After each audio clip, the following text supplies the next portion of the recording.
My first guest tonight is the host of the #1 cable news show in America for 15 years running. Please welcome Bill O'Reilly.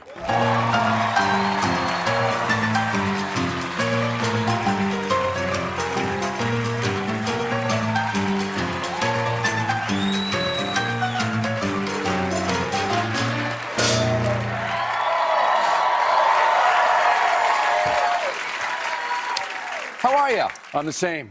You're the same? Yeah, which is pretty You grand. never change? You Pretty never grand. change?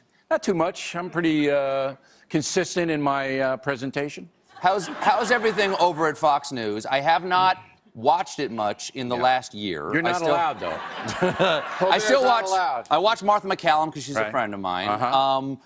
Had Megyn Kelly on last night. Had a lovely time with her. Good. But everybody's good over at Fox. You guys still number Yeah, one? I think so. We're still number one by a lot. Okay, you're 15 years number one. Yeah. Number one. How's that feel to be like king of the world for 15 years? Well, I started at age 26, and 41 now. Really?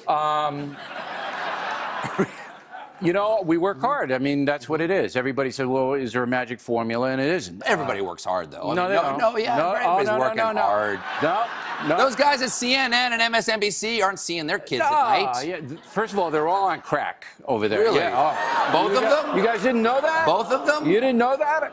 Wow. And, no, but I got to tell you, there are a lot of anchor people who they don't write their own stuff. They're in makeup for 5 hours. So you write your own like stuff? You write stuff? 5, I wish. No, Bill, it takes 5 hours just to get the latex appliances Is that on. right? Oh, absolutely. So you write all your own write stuff? everything, and, wow, and so... Do you do believe you have me? no writers on your staff? None. Me either. Right. At the end of the day, I improvise. At the end of the day, they just write down what I said. Yeah. Yeah. It's just magic how you can do it all. Thank you very much. It Thank you is. very much. Well, Okay, let me ask you about that debate the other night. Yes. You're the man who understands politics. I only pretended to understand politics for many years. That thing that happened with Rubio on Saturday night, there are people seriously saying that's it for his campaign. No. That he showed himself to be a neophyte, and if somebody can get rattled, and go home to their talking points that hard, that they can't do the job of the commander-in-chief, that they can't handle the pressure. Well, I would say that in the first debate with Walter Mondale, Ronald Reagan got clocked. He got murdered. Really? And then they brought in my boss, Roger Ailes. He was a political consultant at the time, and he turned it right around for Reagan. So that anybody can have a bad debate performance. You just don't know. This race tomorrow in New Hampshire, I think Trump will win. He's so far out ahead. I think he will win. I think Sanders will win on the Democrat side. There's only 2 Democrats, so Hillary has to come in second. But on the Republican side, after Trump, you just don't know. It's just a swirl. There's only 17 people in New Hampshire. I don't know whether you know that or not.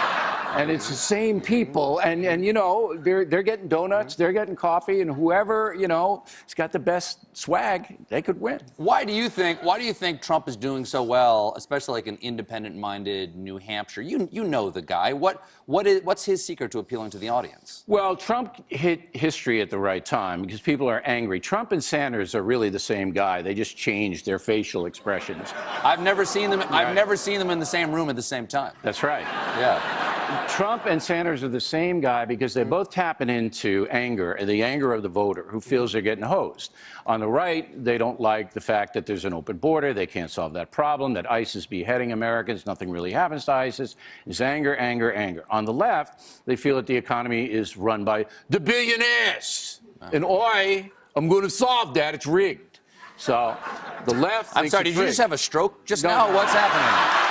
I don't understand who you were doing. That was Bernie? That was Bernie. I wasn't sure.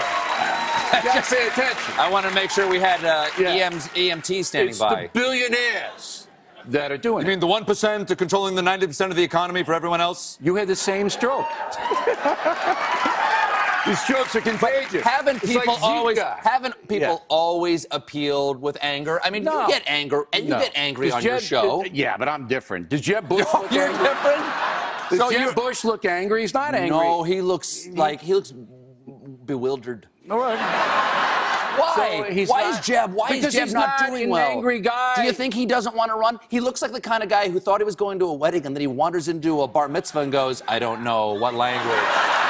Do I put the little thing on my head? Look. Is this a snack or a hat? I don't know what to do. Is it a taco? You've lost control. Colbert's lost control. Let's No, go no, back to the completely in original control. question.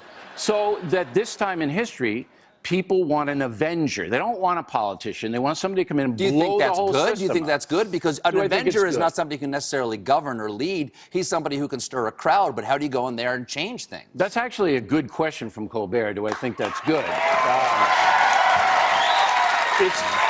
It's good and it's good and it's bad. The good part about it is it gets people engaged in a political process, so that Trump himself has performed a miracle by making Americans actually pay attention to what's happening. So that's good. What's bad is both Trump and Sanders say stuff that's impossible.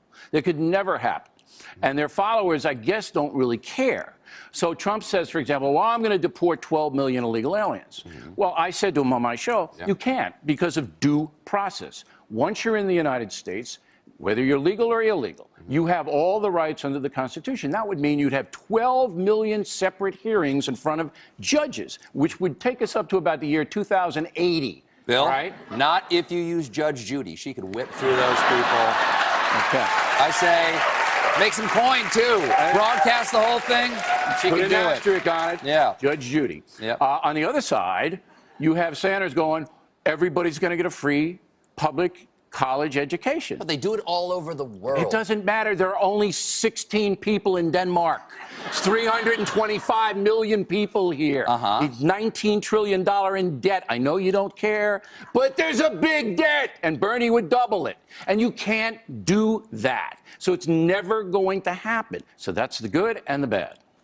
Well, that's a good place to pause. We've got to take a commercial break. Can you stick around for one more segment, sure. please? We'll be right back with the good and the bad and the Bill O'Reilly.